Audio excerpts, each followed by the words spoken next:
اعوذ باللہ من الشیطان اللعین الرجیم بسم اللہ الرحمن الرحیم وما ارسلناک الا رحمتا للعالمین۔ قرآن کریم کے یہ الفاظ کہ جو قرآن کریم کا 21واں سورہ ہے، سورہ انبیاء، اس کی 107 نمبر آیت کے یہ الفاظ ہیں، جس میں ارشاد الہی ہو رہا ہے کہ وما ارسلنا کا، اور ہم نے نہیں بھیجا، ہم نے نہیں ارسال کیا، الا سوائے اس کے، رحمتاً للعالمین، عالمین کے لیے رحمت بنا کے، یعنی پورے عالم کے لیے پیغمبر اسلام کو رحمت بنا کر بھیجا۔ یہ جو مہینہ ہے یہ بہت اہم مہینہ ہے۔ یہ مہینہ ہمارے نبی حضرت محمد مصطفیٰ صلی اللہ علیہ وسلم سے منسوب ہے، چونکہ اس مہینے میں آپ کی ولادت ہوئی ہے۔ ہمیں پیغمبر کے دنیا میں آنے کے مقصد کو سمجھنا چاہیے، اور ہمیں یہ سمجھنا چاہیے کہ پیغمبر اسلام جو دنیا میں تشریف لائے اور خالق کائنات نے ان کو بھیجا، تو مقصد کیا تھا؟ جب پیغمبر اسلام دنیا میں آئے تو پورا ماحول جو تھا عرب کا بالکل خراب تھا۔ وہاں ایک دوسرے کے خون کے پیاسے تھے، قوم قبیلوں میں لڑائیاں ہو رہی تھیں، لڑکیوں کو زندہ دفن کیا جا رہا تھا۔ اس طریقے سے انسان نما جانور سب بنے ہوئے تھے، اور آپس میں ایک دوسرے کا جو جھگڑا تھا اس میں ایک دوسرے کو بھائی بنایا گیا تاکہ اخوت قائم ہو، بھائی چارہ قائم ہو۔ تو پیغمبر اسلام جو ہیں انہوں نے آ کر پہلے معاشرے کو تبدیل کیا۔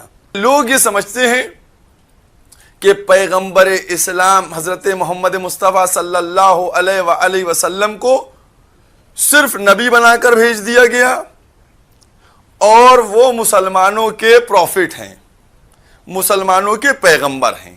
لیکن قرآن جو مسلمانوں کی سب سے محکم، جس پہ مسلمانوں کا عقیدہ ہے، یقین رکھتے ہیں، اس میں کیا کہا گیا؟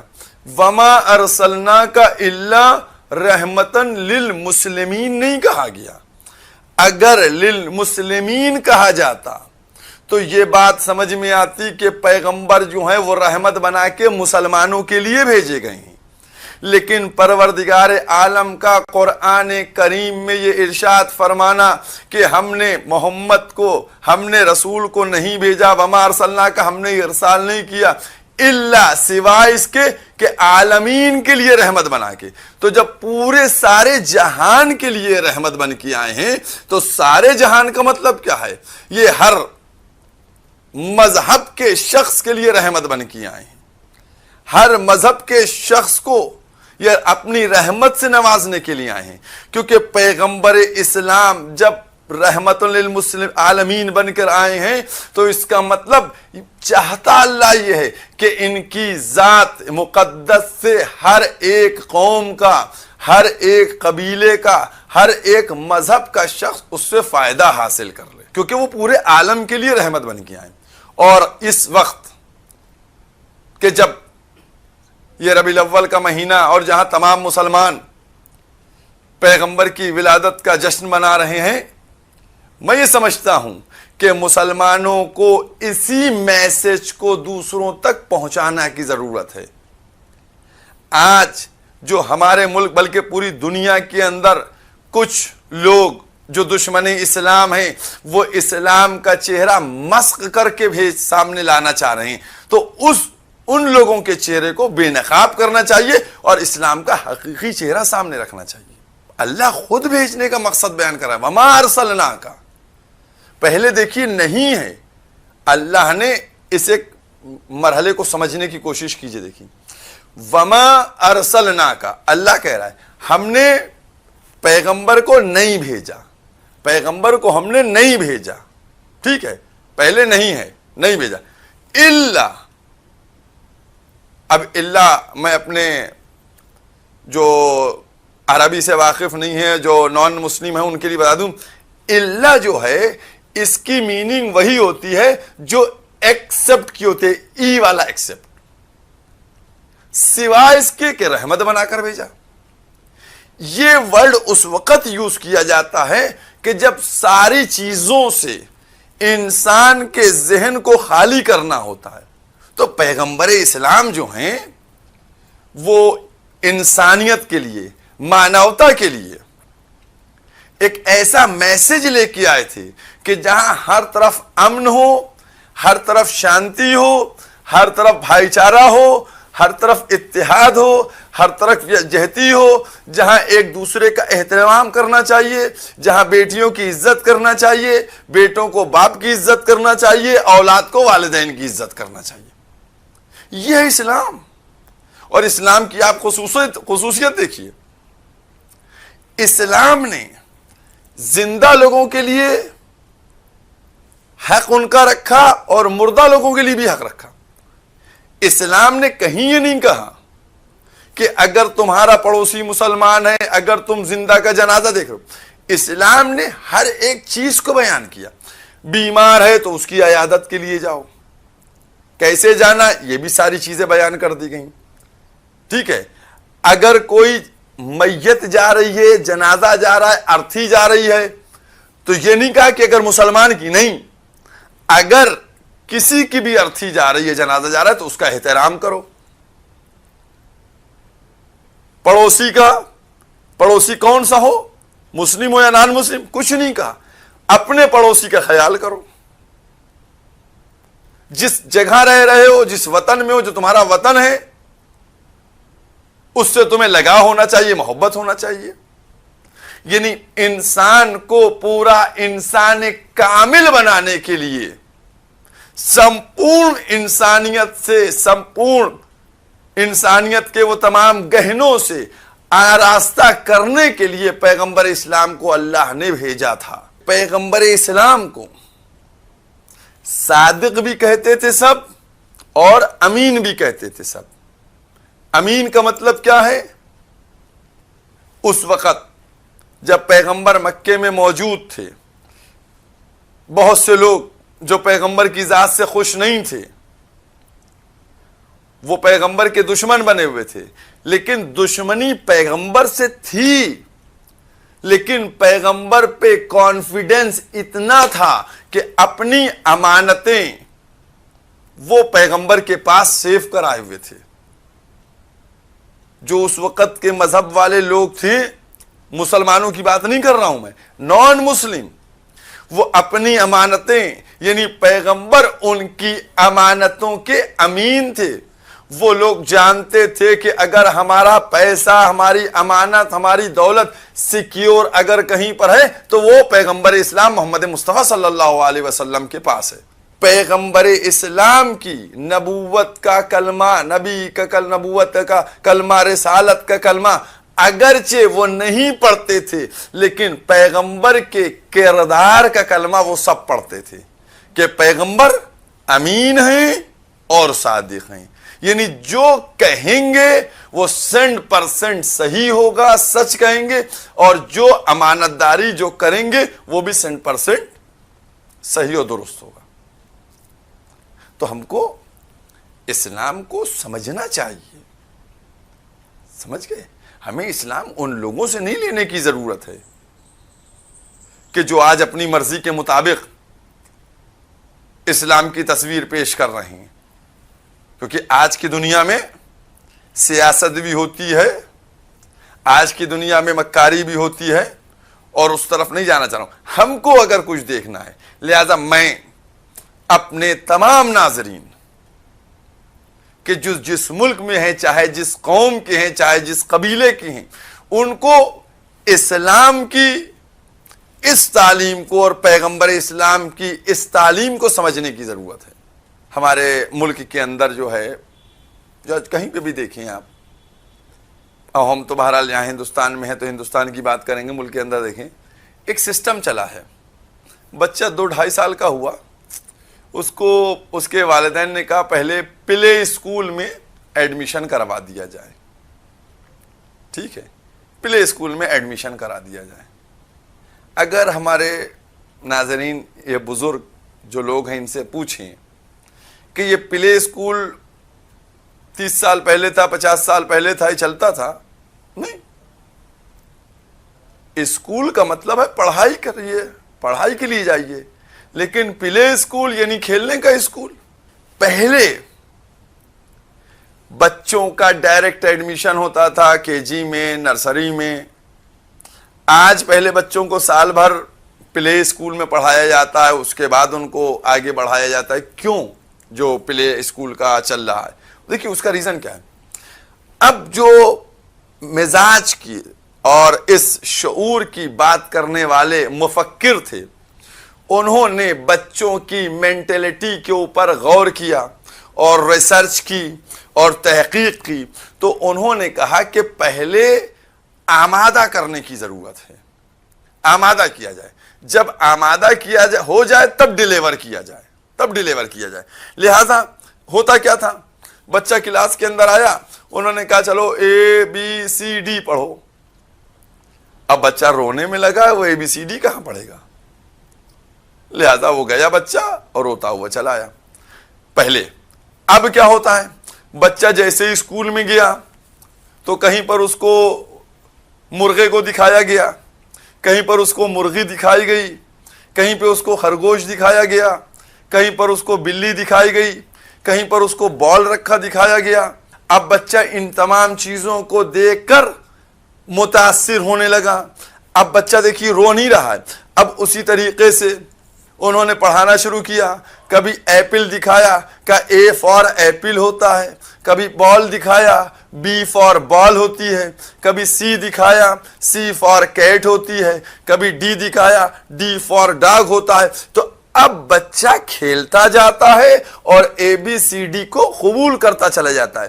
تو جب 1 سال بچے کو پلے اسکول میں رکھ کر اس لائق بنا لیتے ہیں کہ اب ڈیلیوری ہو سکتی ہے، تب پھر اس کو پراپر اسکول میں ایڈمیشن دلایا جاتا ہے، نرسری میں اور کے جی میں.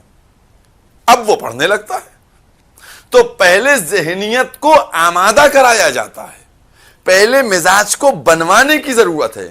تو بس یاد رکھیے یہ آج ہماری سمجھ میں آیا 1400 سال بعد، اور پیغمبر 1400 سال پہلے اسی کام کو انجام دے گئے. 40 سال تک پیغمبر اسلام جو تعلیم اور جو شکشا دینا چاہتے تھے وہ شکشا اس لیے فوراً نہیں دے رہے تھے کہ ابھی یہ کس طریقے سے جہالت کا زمانہ ہے، ابھی یہ کس طریقے سے ایک دم حیوان بنے ہوئے، اگر ان کو وہ شکشا اور تعلیم دی جائے گی تو یہ اس کو کیسے ایکسپٹ کریں گے، قبول کریں گے. لہذا لازم ہے کہ اب انہی کے اندر چلے جائیں اور ان کے ذہنوں کو درست کیا جائے، ذہنوں کو ہموار کیا جائے، ذہنوں کو استوار کیا جائے. جب ان کے مزاج قبول کرنے کے لیے ڈھل جائیں تب ان کو اعلان کر کے تعلیم و شکشا دے دی جائے. پیغمبر کو بھیجا گیا کس لیے؟ پہلے تعلیم دیں ان کو، پہلے تربیت کریں ان کو، پہلے ان کے انٹرنل، پہلے ان کے کردار کو صحیح کیا جائے. جب ان کی تعلیم، ان کو تربیت دی جائے گی تب اس کے بعد وہ کسی لائق بنیں گے. لہذا ہم کو چاہیے یہ کہ ہم صرف جب یہ موقع آئے ولادت پیغمبر صلی اللہ علیہ وسلم کا تو صرف جشن اور نعت پڑھ کر خوشی نہ منائیں، بلکہ اصل خوشی یہ بھی ہوگی، ایک اسی خوشی کا ایک بڑا حصہ یہ بھی ہے کہ ہم جو پیغمبر کی تعلیم ہے، جو ان کے شکشا ہے، جو ان کے ان پہلوؤں کو بیان کرنا ہے کہ جس سے سماج کے اندر اسلام اس کا اصل چہرہ جا کر پہنچے. آپ بتائیے، ایک طبقہ صاحب اسلام میں جنگ اور جنگ ہے، جنگ ہے. پیغمبر اسلام کے ہاتھ میں کوئی ہمیں تلوار دکھائے کہ پیغمبر جو جس میدان میں گئے وہ تلوار لے کے گئے؟ ہمیں کوئی تاریخ میں، پوری ہسٹری میں ہم کو کوئی ڈھونڈ کے دکھائے کہ پیغمبر نے کتنے لوگوں کو تلوار سے مارا؟ ہم کو کوئی بتلائے. پروفٹ ہیں، پیغمبر ہیں، نبی ہیں، رسول ہیں، کتنے لوگوں کو مارا؟ کسی کو نہیں. کیونکہ ہاتھ میں تلوار کہیں دکھائی نہیں دے گی آپ کو. یہ تلوار کے بل کے اوپر اسلام کو پھیلانے کے لیے یا شکشا دینے کے لیے نہیں آئے تھے. یہ تلوار کے زور کے اوپر شکشا نہیں دے رہے تھے, یہ کردار کے زور کے اوپر شکشا دے رہے تھے. یہ چاہتے تھے کہ کردار کے ذریعے سے شکشا پہنچائی جا سکے, عمل کے ذریعے سے پیغام پہنچایا جا سکے, تلوار کے لیے نہیں. ورنہ جو لوگ بھی کہتے ہیں کہ اسلام تلوار کے زور پہ ہے اور اس میں جنگ ہے اور جہاد ہے, میں ان سے یہ کہتا ہوں اور چیلنج کرتا ہوں کہ آپ ہم کو لا کے دکھائیے کہ 23 سال کی جو پیغمبر اسلام کی زندگی ہے, جو ظاہراً نبوت کی ہے, نبی تو پہلے سے تھے جب آدم آب و گل کے درمیان میں تھے, لیکن جو ظاہراً 23 سال کی ہے, اس 23 سال کی زندگی میں آپ بتائیے کہ کتنے لوگ پیغمبر کے ہاتھ سے شہید ہوئے. آپ غور کریے کہ پیغمبر وہ ہیں کہ جن کے اوپر پتھر مارے گئے, پیغمبر وہ ہیں کہ جن پر کوڑا پھینکا گیا, پیغمبر وہ ہیں, ہمارے پیغمبر وہ ہیں کہ جن کے راستے میں کانٹوں کو بچھا دیا گیا. اگر اسلام میں صرف تلوار کی بات ہو رہی ہوتی تو پھر کوئی بھی پروفٹ اس طریقے سے نہ پتھر کھاتا, نہ اپنے اوپر کوڑا پڑواتا, نہ کانٹوں پہ چلتا. لیکن پیغمبر کا اوپر کوڑا پھینکنا اور صبر کے ساتھ گزرنا, پتھر کھانا اور صبر کے ساتھ رہنا, اس بات کی دلیل بنتا ہے کہ یہ پوری انسانیت کے لیے محسن بن کے اور پوری مانوتا کے لیے ایک نمونہ بن کے آ رہے تھے کہ اگر کوئی تم کو اذیت دے رہا ہے تو دیکھیں کب تک اذیت دیتا ہے. میں آپ سے کہہ رہا ہوں کہ اگر پیغمبر کی شکشا کے اوپر چلا جائے آج کے معاشرے کے اندر کہ روز آپ کے اوپر کوئی کوڑا پھینکے, کئے دن پھینکے گا؟ ایک دن آپ پر کوڑا ڈال دے, سر جھکا کے چلے جائیے, دوسرے دن ڈال دے, سر جھکا کے چلے جائیے, تیسرے دن ڈال دے, سر جھکا کے, ارے 2 دن 4 دن 6 دن بعد وہ تھک جائے گا کہ اب یہ کچھ بولتے نہیں, اور آپ اسی راستے پہ چلتے رہیے گا تو اس کا مطلب وہ ہار جائے گا, آپ جیت جائیے گا. ہر موضوع پہ آستین الٹ کے لڑنا یہ انسانیت کے لیے بہتر نہیں ہے. انسان کو فکر کے ذریعے, انسان کو علم کے ذریعے, انسان کو شعور کے ذریعے یہ سمجھنے کی ضرورت ہے کہ جو ہمارے مد مقابل ہے یہ دشمن نہیں, ہم سب انسان, ہم سب لوگ ہیں. اگر کوئی کسی مذہب کی پیروی کرتا ہے, کوئی کسی مذہب کی پیروی کرتا ہے, تو ہر ایک کو چاہیے کہ اپنے علم, شعور, فہم و ادراک کے ذریعے کیسے اس کو اپنے سے قریب کریں. قریب کرنا یہ امپورٹنٹ ہے, دور کرنا نہیں ہے. اور اگر ہر انسان اسی کوشش میں لگ جائے, اور میں یہ 2-4 جملے اس لیے کہہ رہا ہوں جو ہمارے ملک کے اندر معاملات ہیں اور جس طریقے سے چل رہا ہے, اگر ملک کا ہر انسان ایک دوسرے کو گلے لگانے کے لیے آگے بڑھ رہا ہے, اس کو اپنی فکر, علم, شعور کے ذریعے سے قریب لانے کی کوشش کر رہا ہے, تو جب سب ایک دوسروں کو قریب لانے کی کوشش کر رہے ہیں تو دور ہونے کی کوئی بات ہی نہیں ہوگی. یہ چیزیں سمجھنے کی ضرورت ہے. اور اگر آپ غور کیجئے گا تو فقط ہم اسلام کی بات کر رہے ہیں, لیکن اگر دیکھا جائے تو شاید ہی کوئی ایسا مذہب ہو کہ جس میں دھرم ہو کہ جس میں ایک دوسرے کو مارنے کی بات کی گئی ہو. اور میں نے کہا اس طریقے سے ابھی کہ اسلام میں ہر ایک کا حق ہے, باپ کا حق ہے اس کا احترام, ماں کا حق ہے اس کا احترام, رشتہ داروں کا حق ہے ان کا احترام, پڑوسیوں کا حق ہے ان کا احترام, اپنے اہل وطن ہے ان کا احترام, جو بیمار ہے اس کا احترام. ہر ایک کے لیے ایک ایک سسٹم بنا ہوا ہے, تعلیم ہے.